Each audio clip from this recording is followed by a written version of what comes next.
Reaching new heights. China's president is in Pakistan with billions of dollars in investments. But is it only about economics, or is this part of a larger effort to expand China's influence in the region?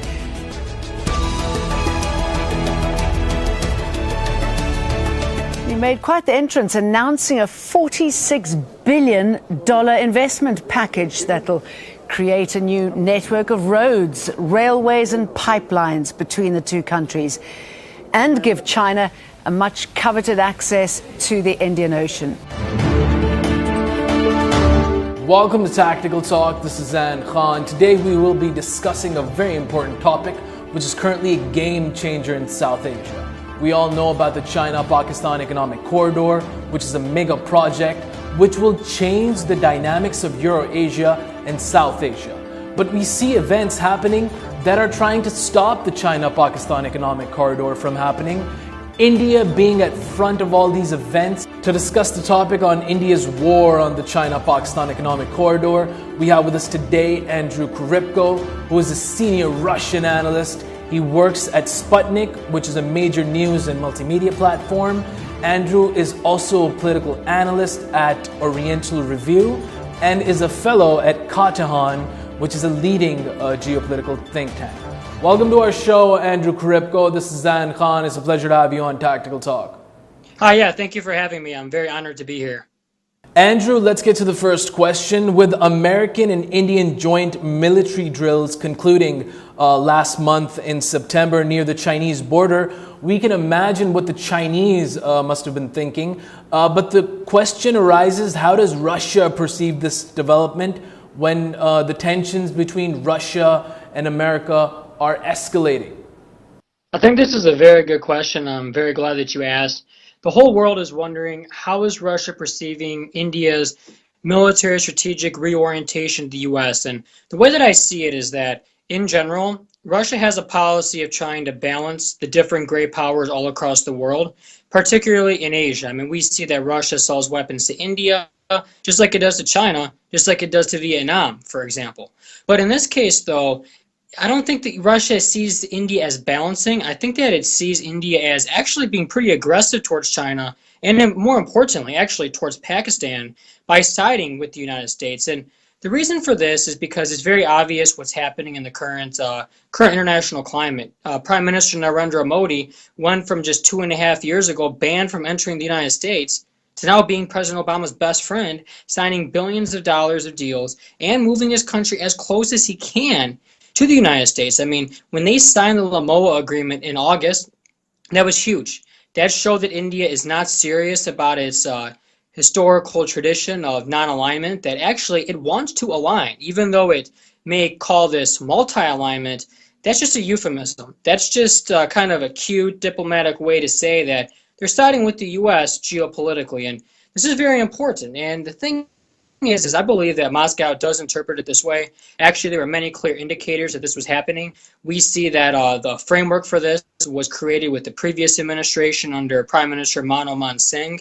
So this didn't come out of the blue, but what takes Russian decision makers off guard is how fast it happened.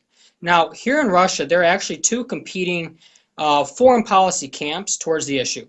One of them is led by the Russian ambassador to India, Mr. Alexander Kadakhin, and the other one is led by Mr. Zamir Kabulov. He is a high-ranking diplomat that used to be Russia's ambassador to Afghanistan, and he presently holds a diplomatic capacity in this regard. Now, Mr. Kadakhin, of course, he is what I term an Indophile. He loves India. He loves the civilization, culture. He's very favorable towards the country on all levels. Now, his group, his faction, if you will, they think that Russia should just ignore what India is doing with the U.S. and pretend like nothing happened. Now, I see why he thinks that. These are because of his personal sympathies, working his entire career in India. It's understandable. But actually, the faction led by Mr. Zamir Kabulov is the one that's really gaining traction here in Moscow. And they're actually the ones in charge of the policy. Now, the way they see it, they are what I term Islamophiles. They believe that when it comes to South Asia, in response to what India is doing with the U.S., Russia should embrace Pakistan. This also helps Russia tighten the Russian-Chinese strategic partnership. And Russia's eye is on not only responding to India, but in trying to resolve the whole mess in Afghanistan. It is 100% impossible to resolve the war on Afghanistan without Pakistan's constructive contribution. And since the war in Afghanistan is so important to Russia's security because it affects its southern border with the former Soviet republics, it only makes sense that since this is such a priority for Russia, because Daesh, ISIS, whatever you want to call it, is now in Afghanistan, different groups are on the offensive, the government is so weak, it makes sense to work with Pakistan as much as possible. We also have CPEC, and it's very important for Russia, and we can discuss that later if you want. Let's get to the second question. Andrew, the Indians seem obsessed with the China-Pakistan economic corridor. Why are they hell-bent on trying to derail the project? Okay, the way that I see it is that India has a zero-sum mentality now, which is influenced by its unipolar region towards the United States. Normally, in a multipolar world, which everybody thought India was trying to build, we have win-win, or as the Chinese call it, which is mutually beneficial cooperation. Now, in and of itself, CPEC is great. I mean, it can actually be a blessing for all of Eurasia. But the Indians don't see it that way. They're very, very offended because it goes through the Pakistani region of Gilgit-Baltistan, which India, with its maximalist approach towards the Kashmir conflict, claims as its own, which is it's a very unrealistic claim. It's not recognized internationally. It's a unilateral claim that does not correspond to reality. But because of this Indian chauvinism, if you will, especially because Prime Minister Modi's administration, which is Hindutva, which does have a very supremacist slant to it, they see this as their own. They're very offended. They look at it as a personal offense. So they're against CPEC because of that. They're also against CPEC because they don't want to work with China's one belt, one road vision of global infrastructure connectivity. India is actually the only country in the world that is shying away from it, and it's ironic because China is India's largest trade partner. But because of the zero-sum mentality, influenced by the United States, which basically means that a benefit for one is a loss for the other, in this case, if it's good for Pakistan, the way Prime Minister Modi sees it, it has to be bad for India, right? Well, the world doesn't work that way. But unfortunately, the Indian elite are seeing the world in these very binary terms. Also, India has traditionally had an existential hate for Pakistan. They hate the very existence of the country. Now, they try to blame the British for Pakistan's existence, but actually, I've done my own research, and I like to consider myself fairly independent in these regards. I don't have any meat in the game, so to speak. And the way that I see it is, actually, the division of the British Raj into India and Pakistan, this has, there are many historical reasons we can say. I mean, it's very sad that the country is divided, but, things were not perfect before the British arrived. I mean, we know that the Marathas, they were not very happy with the Mughal Empire, for example. I mean, there were a lot of tensions, a lot of problems beforehand. They just happened to be accelerated and manipulated by the British when the British withdrew from the Indian subcontinent. But the way the British see it, the way the Indians see it is that Pakistan is just some British puppet state. Well, it's not true. They're looking at their history because of the Hindutva analysis, the way they see it. It's a very nationalistic way of blaming everybody but themselves. Now, the last thing I want to say about why India just hates CPEC is because, like I said, it's aligning with the United States. The United States' goal right now in the 21st century is to disrupt all forms of transnational connective multipolar infrastructure projects. And CPEC is the epitome of the One Belt, One Road project. It is the Silk Road, $46 billion invested into it. If the United States wants to contain, as they put it, Russia, China, and Iran, well, it must in that case stop CPEC because CPEC has the possibility of linking all three of them. CPEC is so unique. It brings together three separate regions: Central Asia, South Asia, and West Asia. And based on the geography and the hub in Xinjiang, with the capital of Urumqi, could even extend north to Siberia as well. Goes all the way to East Asia. CPEC literally connects Eurasia, and because of that, it is the #1 project that the U.S. is trying to stop at all costs. And it's contracted India to do this. How have the Indians decided to harm the China-Pakistan economic corridor? What proxy groups are they assisting, and in which areas in Pakistan? Okay, well, what India is doing now is, see, India has always had this animosity towards Pakistan. They've always had these different proxy groups. They've always had this interest in destabilizing Pakistan. And even worse, it wasn't just an interest. They've acted on it for decades. Now, lately, we just see that they're just turning their existing proxies in Afghanistan, in Karachi, in Balochistan, in the federal administered tribal areas against the government for these purposes. But the thing is that the Pakistan of 2016 is different than the Pakistan of 2006, which is different than the Pakistan of 1996. Pakistan, which is one of the world's largest victims of terrorism, which boomeranged back against it from the Afghan war period, actually, Pakistan is very effective with counterinsurgency and counterterrorism, and actually it's one of the reasons why Russia decided to stage joint military exercises with it. Not just to teach or exchange knowledge with the Pakistanis that they've learned in Syria, for example, fighting against Daesh, but also to pick up some pointers from Pakistan, because Pakistan's been fighting terrorism for decades. Now, how India is trying to destabilize CPEC, like I said, they use some Taliban elements. They use some very extreme Pashtun elements that transit across the border. And the thing is, though, now they're focusing on Balochistan. They're focusing on that region because that is the terminal point for CPEC, the port city of Gwadar.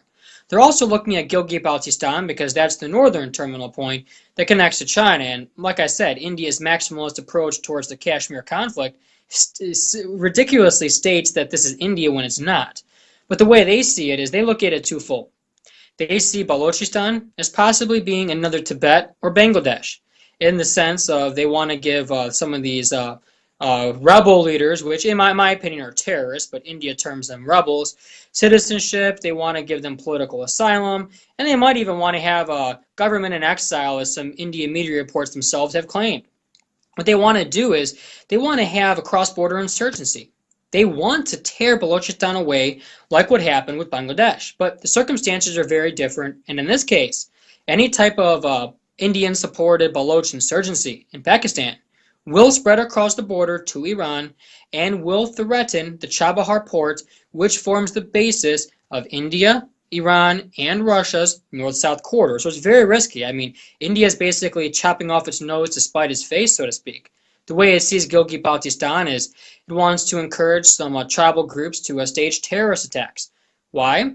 Because they see it. India is very risky right now. Under the advice of National Security Advisor Ajit Doval, he's a warmonger, 100%.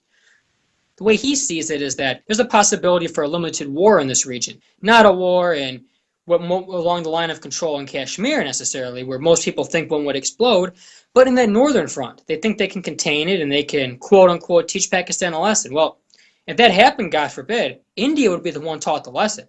India does not realize that Pakistan and China will not allow themselves to be separated geographically by India's designs. But this is what they want to do. I mean, it's very dangerous, but we can just look for hints based on what Prime Minister Modi said in August during India's 69th independence anniversary.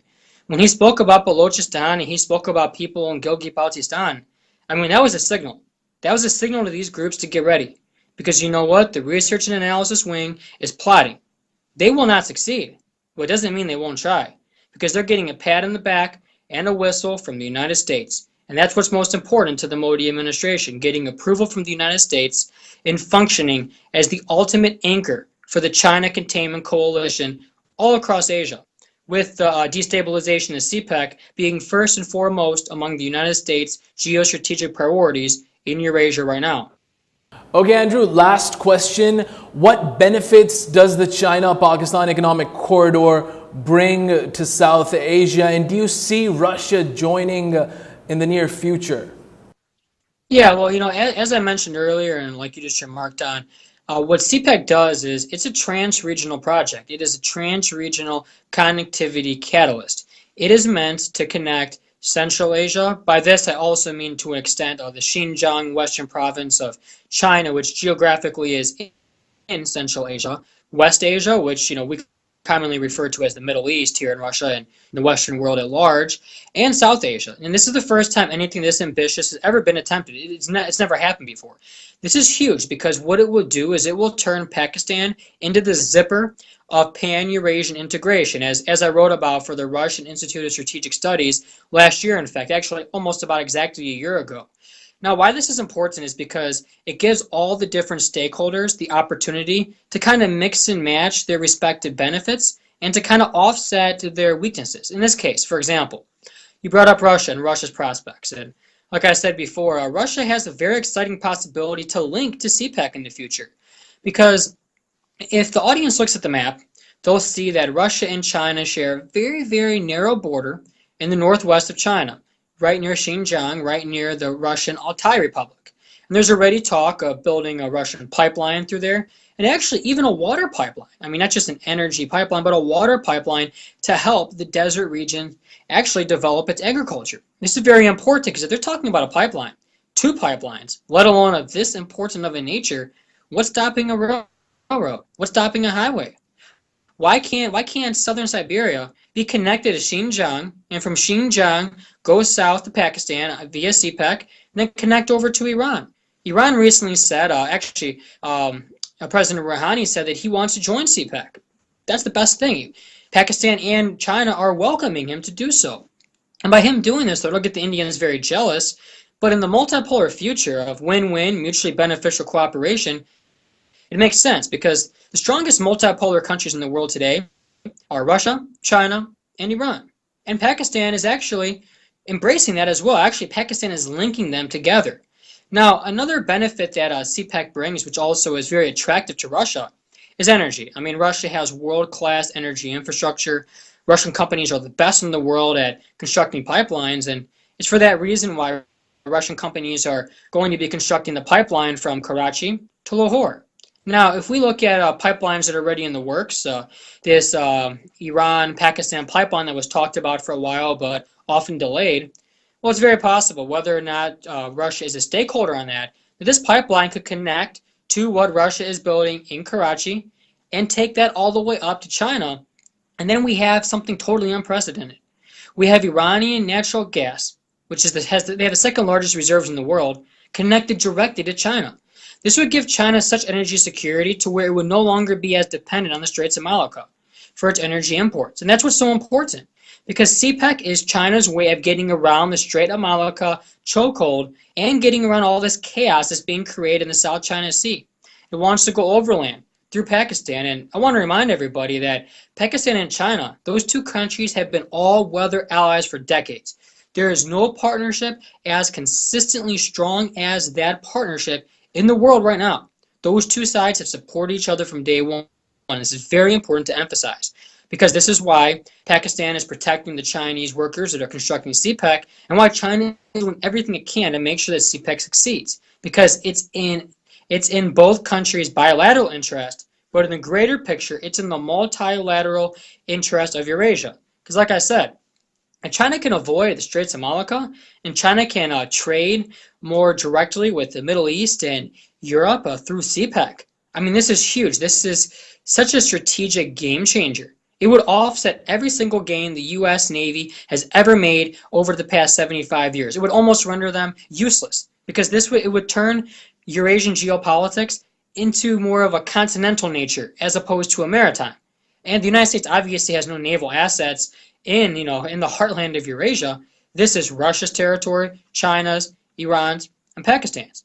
And these countries can work together for their own interest in keeping the U.S. has foreseen this. Hence why the U.S. has contracted Narendra Modi to sign up for the China Containment Coalition, which wasn't hard because his Hindutva hate for Pakistan made this a no-brainer for him. And also his nationalist animosity against China, with which India has a couple outstanding border disputes. So just to wrap everything up, if we just look forward to the future on a positive note, just to end on a positive note, Russia can also help with electricity companies. There's already talk of Russia getting involved in the CASA 1000 project. It's a hydroelectricity project in Kyrgyzstan and Tajikistan to send electricity to Pakistan during some months of the year. and energy pipelines, and also just in general, just general commercial real sector trade. If southern Siberia can be linked to CPEC through the Altai corridor, through Xinjiang, then into CPEC, then all of a sudden Russia and Pakistan are direct economic partners. Granted, they're going through China, but for the most part, it's direct. Central Siberia needs development. Russia is looking to the east. By the east, it doesn't just mean the Asia Pacific. This means east of the Urals, which can be taken to also mean Siberia. So many natural resources, so much potential, such a market there. This is why Russia needs Pakistan and Pakistan needs Russia. And they're working through China to achieve it through CPEC. And this is why when we look at CPEC, it's such a game changer. We can never, ever lose sight of the fact of what a game changer it is and how India is trying to upset that by working with the United States. It's very sad to see. India could benefit immensely, but it chooses not to. And unfortunately, it's setting the stage for a very, very dangerous conflict. Thank you so much, Andrew Korybko, for being on Tactical Talk. It was a pleasure having you. Thank you for hosting me. Thank you. This was Andrew Korybko, a senior Russian geopolitical analyst. We were discussing India's war on the China-Pakistan economic corridor. Until the next episode of Tactical Talk, this is Zain. Take care and goodbye.